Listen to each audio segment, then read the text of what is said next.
Eu vou te ensinar de maneira simples como se cria uma carteira de ações de dividendos do absoluto zero, mesmo que você esteja começando agora. Vem comigo. Salve, salve, investidor, como é que você está? E nesta aula gratuita, eu vou te ensinar o passo a passo simples, qualquer um consegue fazer, para criar uma carteira de dividendos com ações. Daquele jeito Barça de investir, mais conservador, focado no recebimento de renda passiva. É isso que você quer, todo mundo gosta, e é isso que eu vou te mostrar aqui. E para isso, você vai precisar de poucas ferramentas. Nada complexo, falei de forma simples. Você vai precisar de acesso à internet, mexer aqui no Investidor 10, ter uma planilha ou um caderno, uma folha de papel para você fazer anotações se você não gosta de planilha, não sabe usar, não tem problema. E a partir disso, pequenas análises ali pontuais lá nas empresas. Eu vou te mostrar como é que faz isso. E como eu disse, você vai necessitar de acesso à internet. Investidor 10 é a ferramenta que eu uso, vai te ajudar bastante. Vai usar aqui o buscador do Google e uma folha de papel ou uma planilha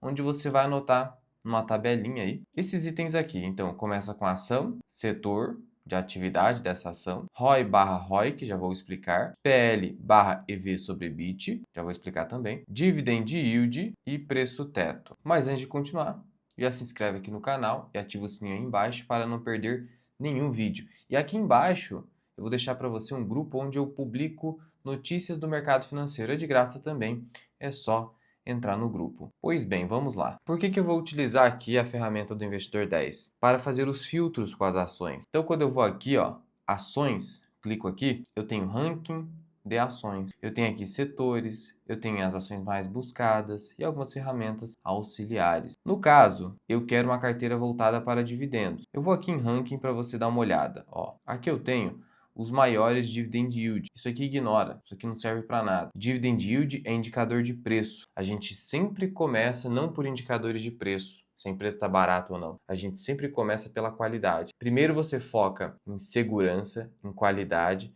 depois você foca em preço. Esse é o principal. Se você tivesse que escolher entre qualidade e preço, vá para qualidade, sem sombra de dúvida. O preço é secundário. Ele importa porque ele vai determinar o tamanho do seu retorno. E o tamanho do retorno significa quanto tempo eu vou ter que ficar esperando, aportando, investindo até chegar aos meus objetivos financeiros. Então importa, mas não está acima da qualidade. De nada adianta você comprar uma empresa muito barata que seja ruim. Isso não vai mudar nada. Agora, se você comprar uma empresa excelente, ainda que não esteja muito barata, pode ser um excelente negócio. E a ideia aqui é a gente começar através de setores mais conservadores da economia. Aqueles setores que não tem como ficar sem, os chamados setores perenes. A verdade é que o termo setor perene pode ser um pouco confuso. Perene significa eterno. Não é como se, por exemplo, empresas do setor aéreo fossem dispensáveis. Me parece que não dá para dispensar esse setor. O problema é que esse setor ele não oferece bons rendimentos aos acionistas. E a maioria das empresas não consegue sequer reportar lucro. Então aqui vai uma coisa aqui para você, uma dica. O setor é muito importante, é um filtro inicial, mas ele não é o mais importante. O que mais importa é a qualidade individual de cada empresa, não o setor em si. Porque como eu disse, setor aéreo, importantíssimo, mas só tem empresas que não oferecem bons lucros aos acionistas, aos sócios. De todo modo,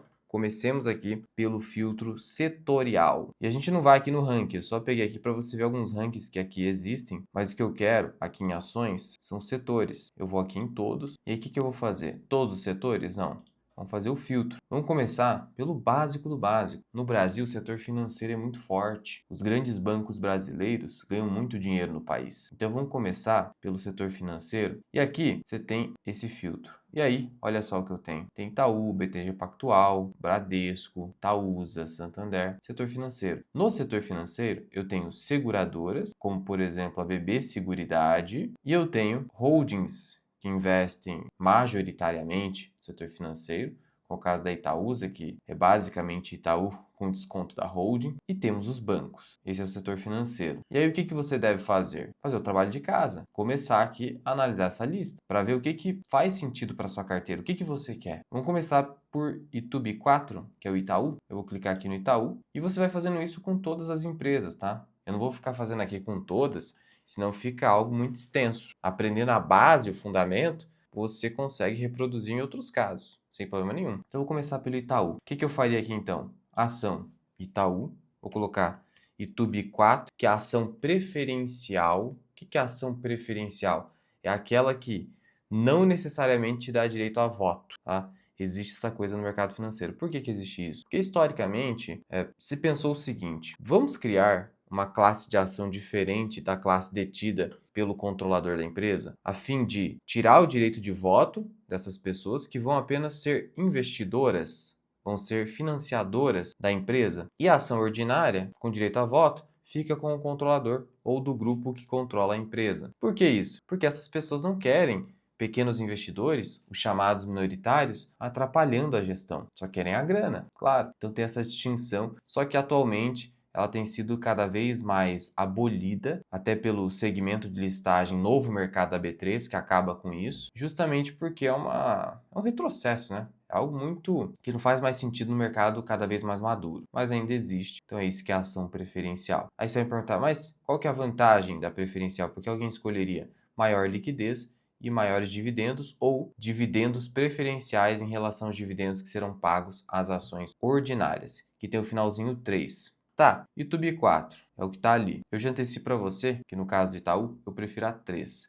Mas vamos com a 4 aqui só seguindo no exemplo. Setor financeiro, a gente viu, né? Então tá no filtro, aquele filtro do Barsi, o Best. Bancos e seguradoras, financeiro. E aí a gente tem saneamento, telecomunicações e setor energético. E energético não se limita à energia elétrica. Você pode ter gás, por exemplo. Petróleo e gás é setor energético. Só que a gente quer evitar aqui aquelas empresas mais cíclicas. Bom, o que é uma empresa cíclica?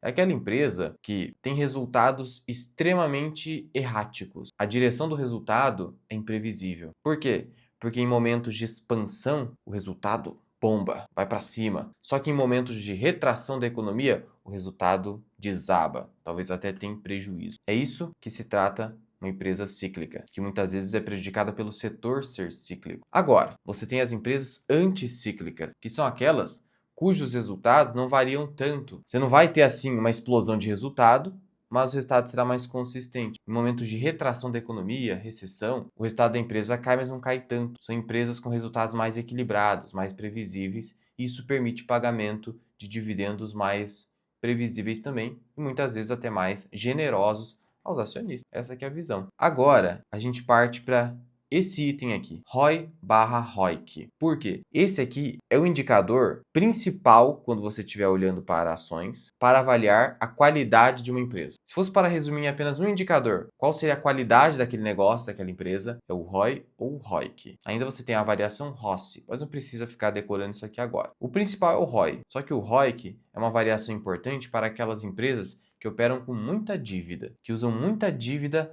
para os seus negócios, seja para crescer, seja para manutenção do negócio. Tem muita empresa assim. E o que é o ROI? É uma sigla em inglês que significa Return on Equity, ou seja, retorno sobre o patrimônio líquido. E o nome é sugestivo. Quanto que esse negócio do Itaú consegue entregar de retorno em cima sobre o patrimônio líquido, que é o patrimônio dos sócios. É o dinheiro que pertence aos sócios. E qual que é o dinheiro que pertence aos sócios? Não é só o dividendo, é o dinheiro que sobra lá na empresa após pagamento de todas as obrigações. É o saldo final, o saldo líquido. Então, eu tenho lá no balanço patrimonial, já vou te mostrar onde é que fica isso. Eu tenho lá ativos, os ativos da empresa, que são ativos, são bens e direitos que são capazes de colocar dinheiro no bolso da empresa e do acionista. Ao passo que os passivos, eles têm a capacidade de retirar dinheiro da empresa e dos acionistas. Quando eu pego ativo e subtraio passivo,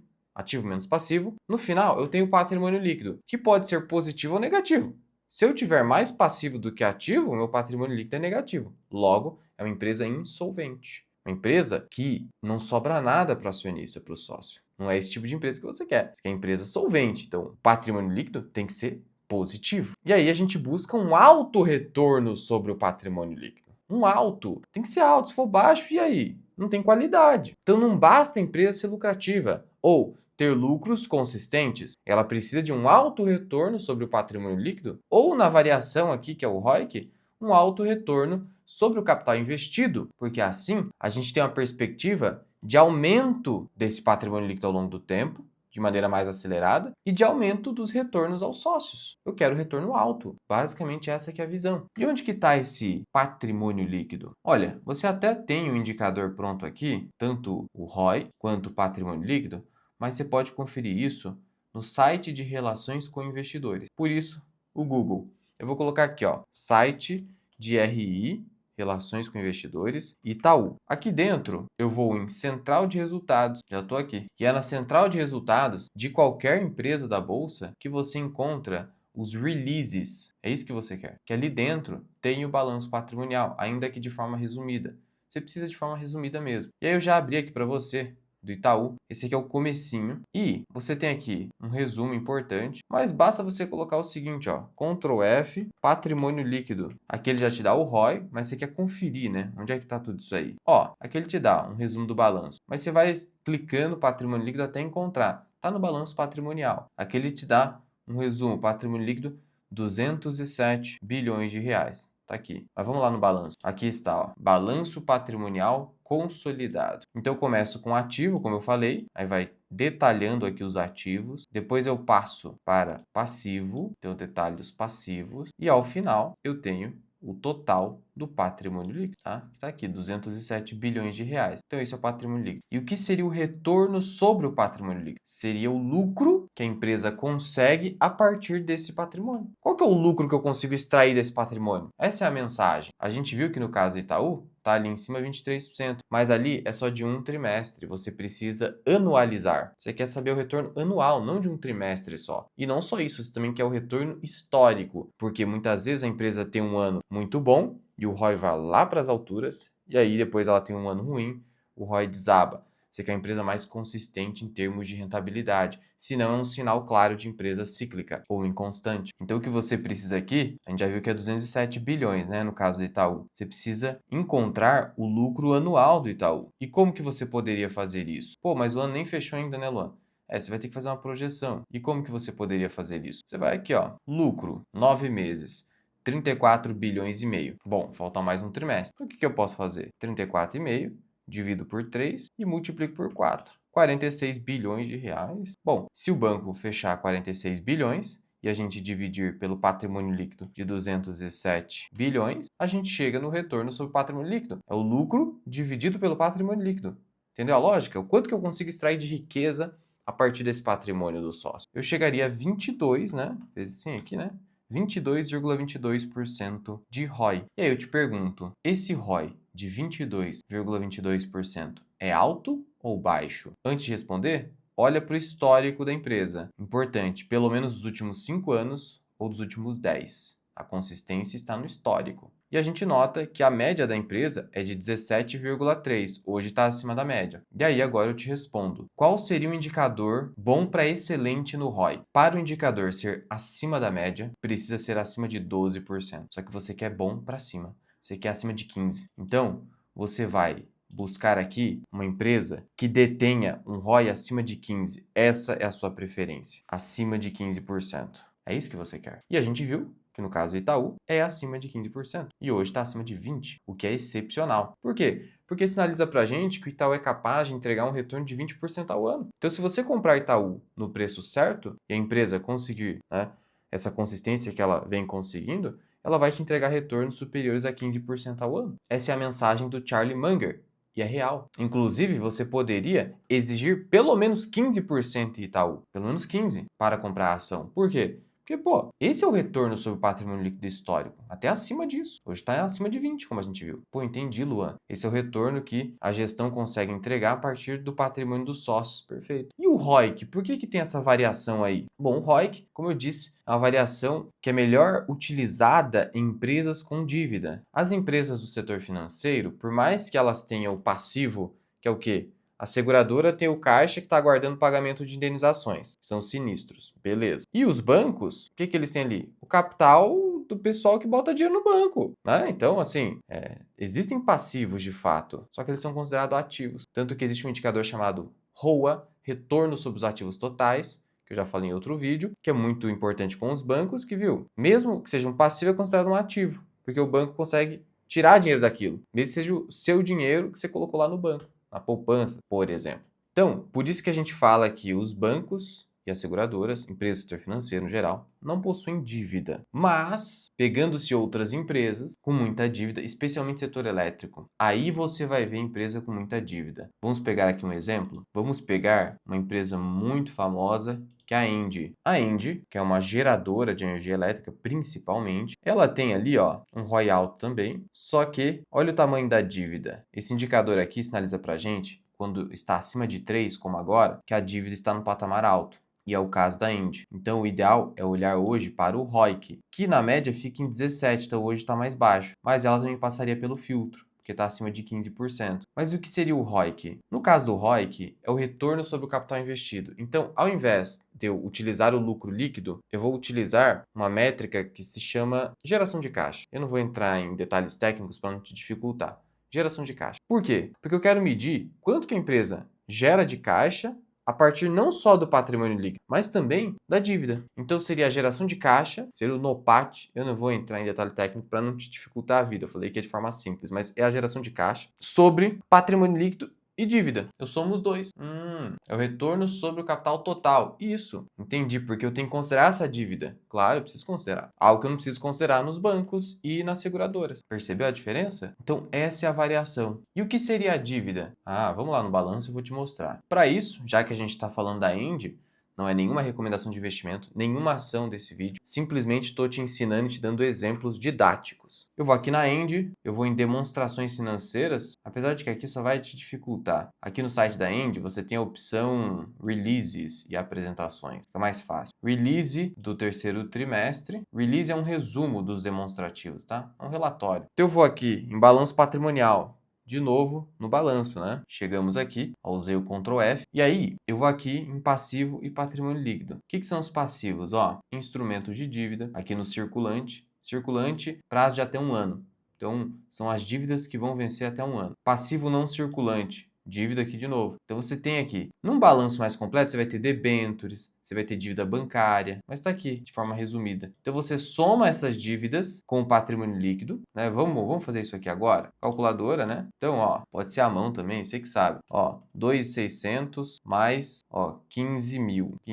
Eu tenho 17.600. Patrimônio líquido, eu tenho 7.300, tá vendo ali? Mais 7.300. Então eu tenho uma base de cálculo de 24.900. Aqui eu tô falando de bilhões de reais, tá? E aí eu preciso achar aqui a geração de caixa da empresa. Você pode utilizar, para não ser o NOPAT, para não ser complicado, pode usar o EBIT, tá? Não é o EBITDA, que eu tenho que tirar a depreciação e amortização, eu quero o EBIT. E aí o que você vai fazer aqui, ó? Na demonstração dos resultados, DRE, você vai procurar a linha aqui, ó, lucro antes do resultado financeiro e tributos. Aí você vai procurar. E aí você vai ver aqui, ó, que no ano até então foi de 4 bilhões e 800. Então, mesma coisa, né? A gente já sabe que é 24.900. Vou apagar aqui. Então, seria 4.800 dividido por 3 vezes 4. 6.400 dividido por 24.900. A gente chegaria, olha só, um excelente retorno de 25%. Então, é o tipo de empresa que também entrega um excelente retorno. E aqui no caso de uma empresa que usa muita dívida, é sempre importante também você comparar esse retorno, por exemplo, de 25, 20, 25%,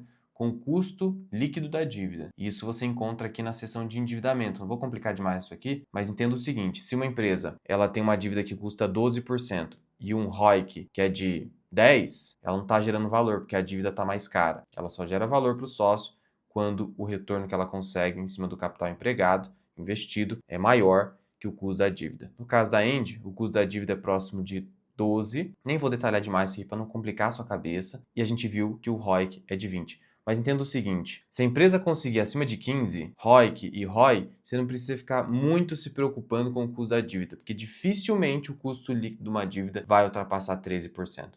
Olha, difícil mesmo. Então, não se preocupe com isso. Só estou te dando aqui uma outra diquinha, só para quem quer se aprofundar mais. Então vimos que ROIC, empresa que opera com dívida, especialmente uma dívida que supera 1 ano de geração de caixa. Aqui no caso são 3 anos, como a gente viu. Então, uma dívida considerável. Então na Engie a gente olharia para o ROIC. No Banco Itaú é o ROI. Nos dois casos, vimos que está acima de 15%. Top, passou pelo filtro. Ou seja, é uma empresa que eu posso eventualmente colocar na minha carteira de investimentos que eu estou montando do zero, entendeu? E então a gente matou a parte de qualidade. Passando por isso aqui, você já vai evitar, olha, uns 90% de erros que o pessoal comete. ou colocar ativos especulativos ruins na carteira. Fazendo isso aqui, você dificilmente vai perder dinheiro, dificilmente vai colocar ativo ruim na sua carteira de investimentos conservadora até moderada. Pensando na sua aposentadoria, na geração de renda passiva consistente. Nada adianta um ano ou outro. Viu que eu olhei para o histórico tanto da Engie quanto do Itaú. Não esqueça o histórico, porque existem empresas que vão dar um ROI de 30% no ano,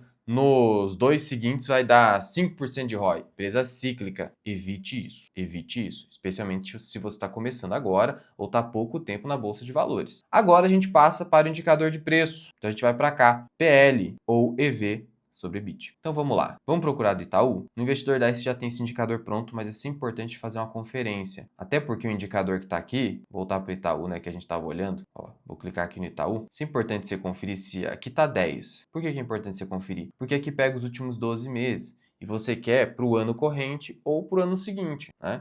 Não quer só olhar para o passado. Beleza. Antes, o que seria o P sobre L? É preço dividido pelo lucro. O que esse indicador nos conta? E diz o seguinte: quanto de lucro você está aceitando pagar pela empresa hoje? No caso, a Bolsa de Valores está aceitando. Por isso, o preço dividido pelo lucro. Aqui está apontando 10. A gente já vai conferir e vou te mostrar como é que confere. 10 significa o quê? Significa que o preço hoje a R$ 40 em YouTube 4, ele é equivalente a 10 anos de lucro por ação do Itaú. O equivalente disso tudo seria você pegar o valor de mercado total da empresa e dividir pelo lucro líquido dos últimos 12 meses. O valor de mercado está aqui, ó. Clique em empresa, aqui embaixo tem o valor de mercado. Ó. Comprar o Itaú inteiro seria 417 bilhões de reais. Se eu dividir esse número pelo lucro líquido dos últimos 12 meses, a gente tem um PL de 10, que é o que está aqui em cima, entendeu? 10 anos de lucro. E você vai falar, pô, Luan, então significa que comprar Itaú hoje, eu estou pagando 10 anos de lucro, não é muito não? Não é muito não? Não é estranho isso? Um lucro que nem aconteceu, tá lá no futuro, 10 anos no futuro,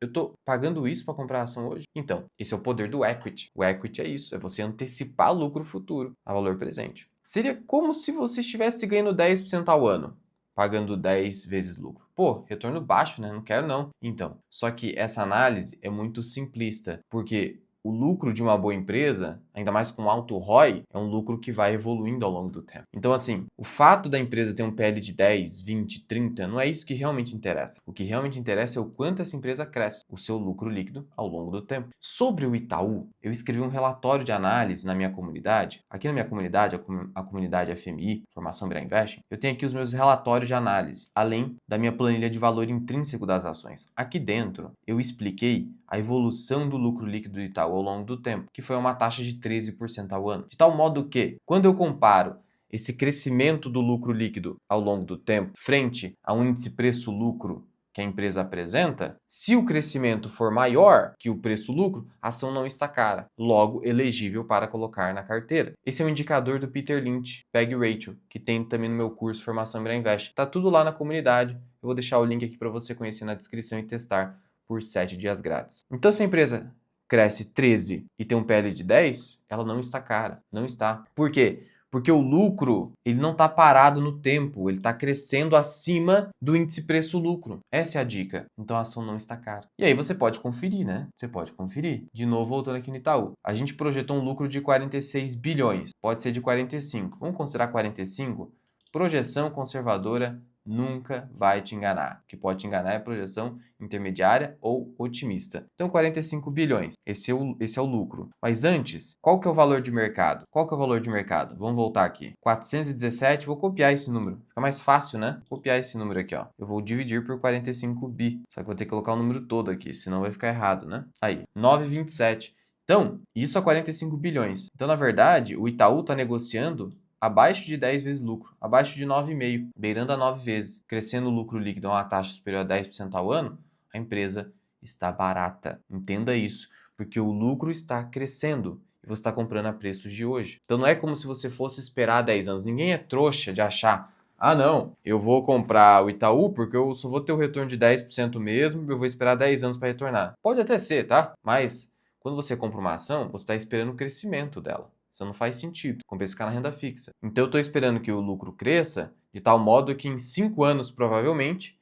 eu já tive o meu retorno. Percebe isso? Ainda mais se a empresa tem um ROI desse tamanho, né? ROI de 20 significa que em 5 anos, provavelmente, eu pagando a preço de hoje, eu conseguiria ter o meu capital total retornado, tanto em valorização mais dividendos. Então, Vimos que esse PL está abaixo do crescimento do lucro, logo a empresa é barata. Agora, se você me perguntar, Luan, eu gostaria de uma regrinha de bolso, porque até me acostumar com isso aí fica difícil comparar crescimento do lucro, etc, etc. A regrinha de bolso é: não pague um PL superior a 15, porque a empresa precisa crescer muito, né? Dificilmente a empresa consegue crescer 15% ao ano por muitos anos. Então a regra é PL abaixo de 15. Então, ó, ROI de 15, PL abaixo de 15. E esse EV sobre EBIT aí, Luan? Então, de novo, com bancos e seguradoras você esquece. De novo, aqui é um indicador aplicável a empresas que operam com mais dívida. Então, assim, o que é o EV? É o Enterprise Value, que significa valor da firma. Esse indicador está pronto aqui no Investidor 10, tá? Você clica de novo aqui em empresa. No Itaú não faz sentido ele, né? Mas você vai ver aqui, ó, valor da firma. É igual, por quê? O valor da firma é o valor de mercado quando eu somo com a dívida. Então vamos pegar End? Vamos pegar End, só para você ver aqui de novo. End, empresa, valores detalhados, valor de mercado 25.500, valor da firma 49.800. Por quê? Porque somou com a dívida. Tá vendo aqui a dívida? Então somou, aí virou 49, quase 50 bi. Então, o indicador não leva em conta o valor de mercado, que é o preço, mas o valor da firma. E aí eu divido esse valor da firma pelo EBIT, que é o lucro antes dos impostos e do pagamento de juros da dívida. Resultado financeiro. Resultado financeiro não é só dívida, mas para resumir aqui e simplificar. Então, aí eu dividi o valor da firma pela geração de caixa que a gente já viu sobre End. Não vou ficar repetindo aqui. Agora você já sabe lá procurar. E aí eu chego, por exemplo, em End, em um indicador aqui, ó, EV sobre EBIT de 7,70. Você vai lá e faz a conferência. Senão eu vou ficar repetitivo aqui e não é o objetivo. Meu objetivo é que você aplique isso aqui em outros casos. E aqui veja que deu 7,70, então estaria dentro, mas é para conferir, tá? Estaria dentro dessa nossa regra abaixo de 15. Mas sempre lembrando que essa aqui é uma regra falível, porque a gente precisa comparar com o crescimento da empresa, do lucro líquido e aqui no caso da geração de caixa. Beleza, matamos aqui então o principal indicador de qualidade e o principal indicador de preço. Só com isso aqui, você já, olha, sinceramente, é que eu não quero ser simplista demais, não quero simplificar demais. Mas só com isso aqui, você já conseguiria montar uma excelente carteira, seguindo à risca isso aqui. Se não seguir aí, depois não me culpe. E ainda temos dividend yield e preço teto, que aí a gente avança um pouquinho. Vamos começar pelo dividend yield. Veja que você tem que seguir essa ordem. Primeiro o setor, depois indicador de qualidade, depois indicador de preço, dividend yield é preço e preço teto também. Então, esses três são irrelevantes quando esse aqui não passa. Siga essa gradação, siga. Vamos voltar aqui com o Itaú, né? O que a gente vai fazer aqui então? Olhar para o dividend yield. Só que o dividend yield é o quê? É o dividendo dividido pelo preço. É só isso. Dividendo dividido pelo preço. Então, quanto mais barato eu pago pela ação, maior será o dividend yield. Por isso é importante comprar barato. Aumenta o meu retorno. Mas, de novo, de nada adianta tentar um dividend yield alto com uma empresa ruim ou inconstante, que daí não vale a pena, de fato não vale. Então, dividend yield alto sinaliza uma empresa barata. E o que é um dividend yield alto? Olha, a gente convencionou a taxa de 6% e aqui está acima de 6%. Só que tem que olhar para o histórico também. No histórico de 5 anos, está abaixo disso. Hoje está acima. Isso mostra para a gente que a ação está entregando muito lucro, né? Então, o que acontece? Se eu estou super focado na geração de renda, eu quero pelo menos 6% de dividend yield. Logo, como a ação a 40 entrega mais de 6, ela estaria barata de novo.